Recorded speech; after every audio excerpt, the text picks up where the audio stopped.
আজকের বানাবো নিরামিষ পনিরের কারি। তার জন্য নিয়ে নিয়েছি 1-150 পনির, একটা ক্যাপসিকাম, একটা টমেটো, কাঁচা লঙ্কা আর একটু আদা, আর নিয়েছি কিছুটা কাজু, পোস্ত, মৌরি আর সাদা তিল।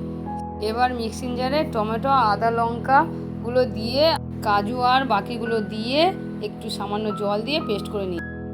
এবার কড়াইতে তেল দিয়ে তেলটা গরম করে নিয়ে একটু নুন দিয়ে পনিরগুলো ভেজে নিয়েছি। এবার পনিরগুলো তুলে নিয়ে ওটা গরম মশলা দিয়ে মশলার পেস্টটা দিয়ে হালকা নেড়ে চেড়ে একটু জল দিয়ে ক্যাপসিকামগুলো দিয়ে ঢাকা দিয়ে দিয়েছি।